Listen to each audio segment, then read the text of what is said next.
So how do we figure out who's getting the less favorable deal? Regulation 5 gives us a few specific ways to calculate this. You've got to pick a lane. Method 1. The direct comparison method.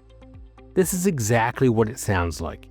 You compare the terms for this specific customer directly against the terms you offer to other customers for that specific product.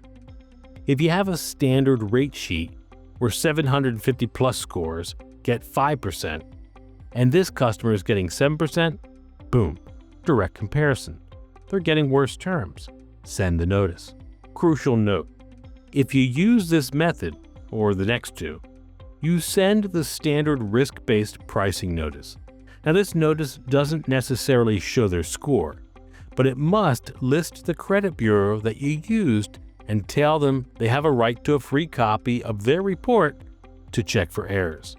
Is your employee training scattered across spreadsheets and emails? There's a better way to grow your team. Atlantic Training provides world-class HR and soft skills courses, all hosted inside our Wave management platform. From onboarding automation to tracking leadership development, Wave tracks it all. And you get the software for free when you choose your training plan. Click the link below to build your custom plan now. Method 2. The Credit Score Proxy Method. In complex lending, direct comparison gets messy. That brings us to the proxy method. Here, you determine a cutoff score. You look at your data and find the point where about 40% of your customers have higher scores.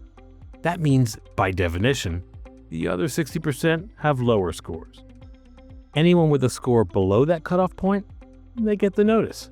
It's a statistical shortcut. You're assuming if they're in the bottom 60%, they're paying a higher price. Just remember to recalculate that cutoff score every 2 years. Method 3. The tiered pricing method. Many of us use pricing tiers. Tier A, B, C. If you have 4 or fewer tiers, you send the notice to everyone who didn't qualify for the very top tier. So if you're in Tier B, notice. Tier C, notice. If you have 5 or more tiers, you get a little slack. You generally send the notice to everyone except those in the top 2 tiers. Tracking cutoff scores and tiers, it can be a logistical headache, which is why the regulators, they gave us an out.